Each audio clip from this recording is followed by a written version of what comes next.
তো আল্লাহ পাক রব্বুল আলামিন হযরতে মূসা আলাইহিস সালাতু ওয়াস সালামকে জিজ্ঞাসা করলেন, মূসা তুমি আগে কথা বলবে নাকি আমি আগে কথা বলবো? তো হযরতে মূসা আলাইহিস সালাতু ওয়াস সালাম বলেন, ও মালিক, আপনি আগে কথা বলা শুরু করেন। তাফসীরের কিতাবের মধ্যে এসেছে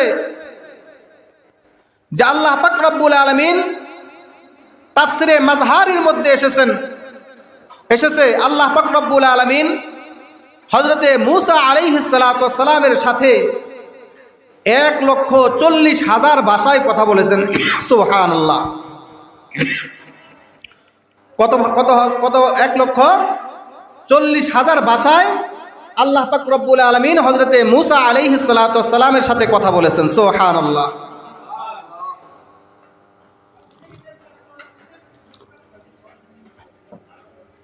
তো হযরতে মূসা আলাইহিস সালাতু ওয়াস সালামকে আল্লাহ তাআলা পরীক্ষা করার জন্য জিজ্ঞাসা করলেন, মূসা, এই যে 1,40,000 ভাষায় তোমার সাথে কথা বললাম, তুমি কি আমার কথা কিছু বুঝতে পেরেছো? তো হযরতে মূসা আলাইহিস সালাতু ওয়াস সালাম বলেন, আল্লাহ, আমি তো কোনো কিছু বুঝি নাই। কারণ হযরতে মূসা আলাইহিস সালাতু ওয়াস সালামের ভাষা ছিল ইব্রানি ভাষা। অন্য ভাষায় কথা বলছে, হযরতে মূসা আলাইহিস সালাতু ওয়াস সালাম বুঝতে পারে নাই। তো আল্লাহ পাক রব্বুল আলামিন আবার কথা বলা শুরু করলেন। কথা বলতে বলতে আল্লাহ পাক রব্বুল আলামিন দীর্ঘ সময় যাবত হযরতে মূসা আলাইহিস সালাতু ওয়াস সালামের সাথে কথা বলতে লাগলেন। আবার আল্লাহ তাআলা হযরতে মূসা আলাইহিস সালাতু ওয়াস সালামকে পরীক্ষা করার জন্য জিজ্ঞাসা করলেন, মূসা, এবার কি তুমি আমার কথা বুঝতে পেরেছো? এখন তো আমি তোমার নিজের মাতৃভাষা ইব্রানি ভাষায় কথা বলেছি, এখন কি তুমি আমার কথা বুঝতে পেরেছো? তো হযরতে মূসা আলাইহিস সালাতু ওয়াস সালাম বললেন, আল্লাহ, হা, এখন আমি আপনার কথা সব কথা বুঝতে পেরেছি। সুবহানাল্লাহ। তো আল্লাহ তাআলা বললেন, কি বুঝেছো আমার কথা? তো হযরতে মূসা আলাইহিস সালাতু ওয়াস সালাম বলেন, আল্লাহ, আমি আপনার কথা সম্পূর্ণ কথা বুঝতে পেরেছি। শুরু থেকে নিয়ে এই পর্যন্ত, শেষ পর্যন্ত আপনি যত কথা বলেছেন, শুধু আপনি উম্মতে মুহাম্মদীর প্রশংসা করেছেন। সুবহানাল্লাহ।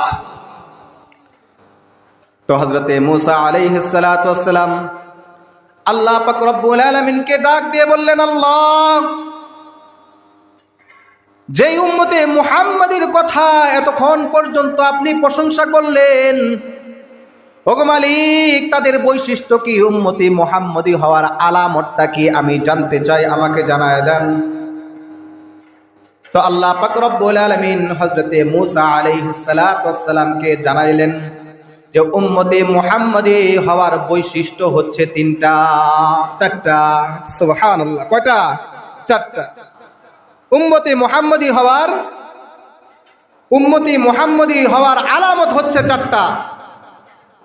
কিন্তু আজকে আমরা এই 4টা কাজ করি কিনা আমাদের নিজেদের সাথে মিলিয়ে দেখব। তো তাফসীরে কিতাবের মধ্যে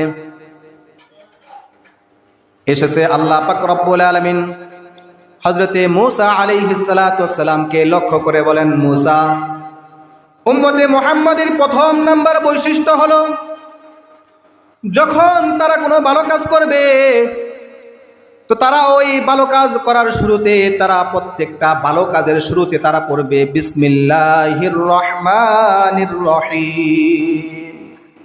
উম্মতে মুহাম্মদীর প্রথম নাম্বার বৈশিষ্ট্য কি? বিসমিল্লাহির রহমানির রহিম পড়া প্রত্যেকটা ভালো কাজের শুরুতে। তাফসীরের কিতাবের মধ্যে এসেছে, যদি কোনো মানুষ প্রত্যেকটা ভালো কাজ বিসমিল্লাহির রহমানির রহিমের মাধ্যমে শুরু করে, তাহলে ওই কাজটা শেষ করার দায়িত্ব আল্লাহ তাআলা নিজ কুদরতি হাতের মধ্যে নিয়ে নেন। সুবহানাল্লাহ।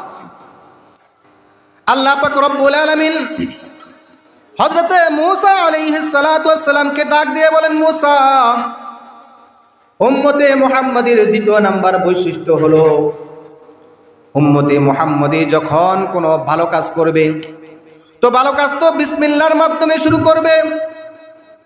ওই ভালো কাজটাকে যখন উম্মতে মুহাম্মদী সমাপ্ত করবে, শেষ করবে, তো উম্মতে মুহাম্মদী ওই ভালো কাজ করার শেষে বলবে আলহামদুলিল্লাহ।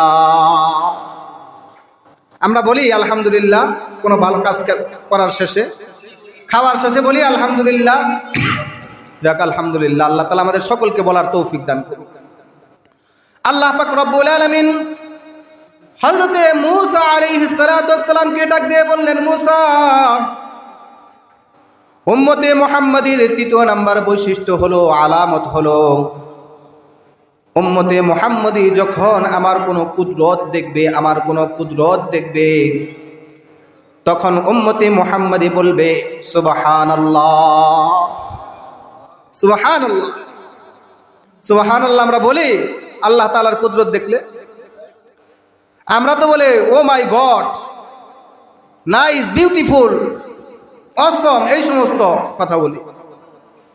কিন্তু আল্লাহ পাক রব্বুল আলামিন তাফসীরের কিতাবের মধ্যে কি বলেছেন, যে উম্মতে মুহাম্মাদীর বৈশিষ্ট্য হলো যখন আল্লাহ তাআলার কোনো কুদরত দেখবে তো তখন তারা বলবে সুবহানাল্লাহ। আল্লাহ পাক রব্বুল আলামিন হযরতে মূসা আলাইহিস সালাতু ওয়াস সালামকে ডাক দিয়ে বলেন, মূসা, উম্মতে মুহাম্মাদীর চতুর্থ নম্বর বৈশিষ্ট্য হলো, আলামত হলো, যখন তারা পরস্পরের মধ্যে কোনো চুক্তি করবে, যখন তারা পরস্পরের মধ্যে কোনো বায়না করবে, তখন তারা বলবে ইনশাআল্লাহ। এই ইনশাআল্লাহর আমল কি আমরা করি? ইনশাআল্লাহর আমলও করতে হবে।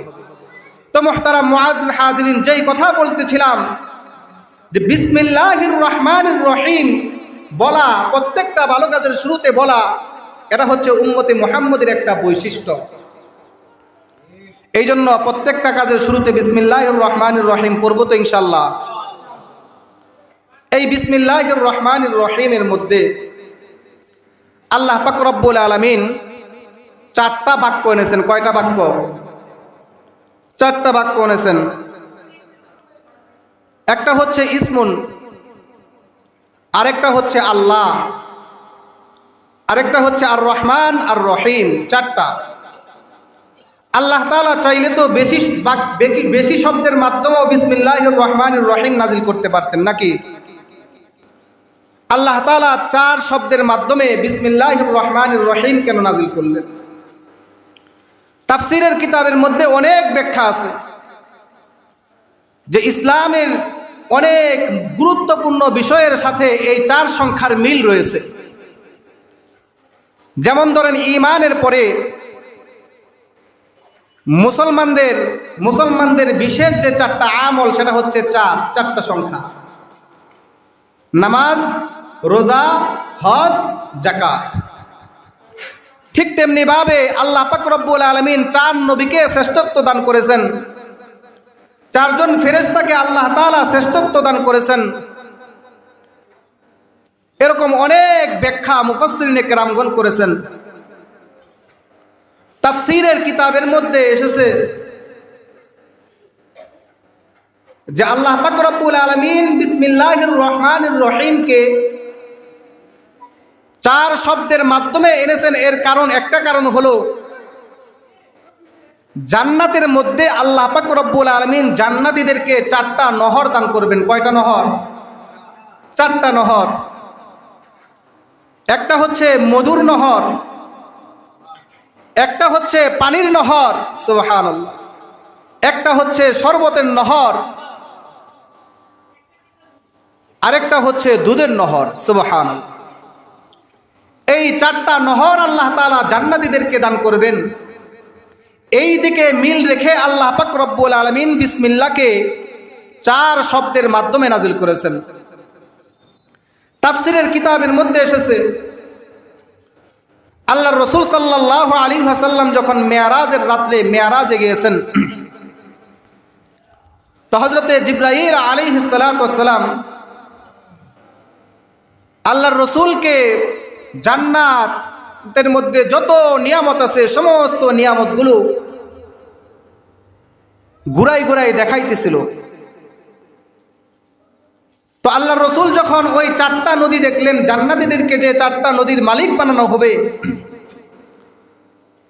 আল্লাহর রসুল হযরতে জিবরাইল আলাইহিস সালাতু ওয়াস সালামকে জিজ্ঞাসা করলেন, ভাই জিবরাইল, এই যে 4টা নদী, এই 4টা নদীর শেষ কোথায়? তো জিবরাইল আলাইহিস সালাতু ওয়াস সালাম বললেন, ইয়া রাসূলুল্লাহ, ইয়া হাবিবাল্লাহ, এই 4 নদীর শেষ হচ্ছে আপনার হাউজে কাউসার। সুবহানাল্লাহ। ওই যে সূরা কাউসারের মধ্যে আল্লাহ তাআলা বলেছেন, ইন্না আ'তাইনাকাল কাউসার, এই 4টা নদীর শেষ হচ্ছে আপনার হাউজে কাউসার। আল্লাহর রাসূল হযরতে জিবরাইল আলাইহিস সালাতু ওয়াস সালামকে জিজ্ঞাসা করলেন, ভাই জিবরাইল, এই 4 নদীর সূচনা কোথায়? এই 4টা নদী কোন জায়গা থেকে শুরু হয়েছে? হযরতে জিবরাইল আলাইহিস সালাতু ওয়াস সালাম বলেন, ইয়া রাসূলুল্লাহ, ইয়া হাবিবাল্লাহ, এই 4 নদীর শেষ তো আমার জানা আছে, কিন্তু এই 4 নদীর সূচনা হয়েছে কোথা থেকে এটা আমার জানা নাই। আল্লাহ পাক রব্বুল আলামিন আরেকজন ফেরেশতা পাঠাইলেন। ওই ফেরেশতা এসে হযরতে জিবরাইল আলাইহিস সালাতু ওয়াস সালামকে বললেন, আল্লাহ পাক রব্বুল আলামিন আমাকে পাঠাইছেন এই 4 নদীর সূচনা কোথা থেকে ওইখানে আপনাদেরকে নিয়ে যাওয়ার জন্য। সুবহানাল্লাহ। তো আল্লাহ রসুল সাল্লাল্লাহু আলাইহি ওয়াসাল্লাম হযরতে জিবরাইল আলাইহিস সালাতু ওয়াস সালামের সাথে একসাথে গেলেন, ওই ফেরেশতার পিছনে পিছনে গেলেন। বিশাল একটা গম্বুজের সামনে গেলেন, যেই গম্বুজটা এত বড় ছিল যে তাফসীরের কিতাবের মধ্যে আসছে গোটা দুনিয়াটাকে যদি ওই গম্বুজের উপর রাখা হয় তাহলে একটা বিল্ডিং এর মতো হবে। সুবহানাল্লাহ। এত বড় একটা গম্বুজের সামনে যায় তখন দাঁড়াইলেন, তো ওইখানে সুন্দর একটা দরজা, গম্বুজের মধ্যে, দরজার মধ্যে স্বর্ণের তালা। ওই ফেরেশতা বলতে লাগলেন, রাসূলুল্লাহ সাল্লাল্লাহু আলাইহি ওয়াসাল্লামকে উদ্দেশ্য করে বললেন, ইয়া রাসূলুল্লাহ, ইয়া হাবিবাল্লাহ, এই যে বিশাল দরজা, এই বিশাল দরজার মধ্যে যে স্বর্ণের তালাটা, এই গম্বুজের ভিতরেই রয়েছে বিসমিল্লাহির রহমানির রহিম। এই গম্বুজের ভিতরেই রয়েছে এই 4টা নদীর যেখান থেকে সূচনা হয়েছে ওই জায়গা। কিন্তু এই তালা হচ্ছে, এই তালার চাবি হচ্ছে বিসমিল্লাহির রহমানির রহিম। আপনি পড়ুন বিসমিল্লাহির রহমানির রহিম। আল্লাহ রাসূল সাল্লাল্লাহু আলাইহি ওয়াসাল্লাম বিসমিল্লাহির রহমানির রহিম বললেন, তালা খুলে গেল। গম্বুজের ভিতরে তারা 3 জন প্রবেশ করলেন। তো আল্লাহ রাসূল সাল্লাল্লাহু আলাইহি ওয়াসাল্লাম এদিক সেদিক এরকম তাকিয়ে দেখতে পেলেন যে 4 কোণে 4টা পিলার আছে। গম্বুজের ভিতর 4 কোণে 4টা পিলার। ওই পিলারের মধ্যে 4টা শব্দ লাগা, প্রত্যেকটা পিলারের মধ্যে এক একটা করে শব্দ লেখা। প্রথম পিলারের মধ্যে ইসমুন লেখা, এই ইসমুন থেকে বের হয়েছে পানির নহর। দ্বিতীয় পিলারের মধ্যে আল্লাহ লেখা, এই আল্লাহ শব্দের হা থেকে বের হয়েছে দুধের নহর। তৃতীয় পিলারের মধ্যে আর রহমান লেখা, আর রহমানের নুন থেকে বের হয়েছে শরবতের নহর। তৃতীয় পিলারের মধ্যে লেখা আর রহিম, আর রহিম শব্দের মিম থেকে বের হয়েছে মধুর নহর। সুবহানাল্লাহ। আল্লাহর রাসূল সাল্লাল্লাহু আলাইহি ওয়াসাল্লাম চিন্তা করতেছেন, এই যে এত সুন্দর নদী, এত সুন্দর নদী, 4টা নদী, এই নদীগুলো আল্লাহ তাআলা কাদেরকে দিবেন, কাদেরকে দান করবেন? তো আল্লাহ পাক রব্বুল আলামিন গায়েবী আওয়াজের মাধ্যমে আল্লাহর রাসূলকে জানায় দিলেন, ও নবী, আপনি চিন্তা করবেন না, চিন্তা করবেন না। দুনিয়ার মধ্যে আপনার যেই সমস্ত উম্মতগণ বিসমিল্লাহির রহমানির রহিমের উপর আমল করবে, প্রত্যেকটা ভালো কাজের শুরুতে বিসমিল্লাহির রহমানির রহিম বলবে, আমি আল্লাহ পাক রব্বুল আলামিন তাদেরকে জান্নাতের মধ্যে পুরস্কার হিসেবে এই 4টা নদীর মালিক বানাইয়া দেব। সুবহানাল্লাহ। এই জন্য বিসমিল্লাহর উপর আমল করবো তো ইনশাল্লাহ, এই জন্য বিসমিল্লাহর উপর আমল করবো তো ইনশাল্লাহ। আল্লাহ পাক রব্বুল আলামিন আমাদের সকলকে বিসমিল্লাহির রহমানির রহিমের উপর আমল করার জন্য তৌফিক দান করুক। আমিন।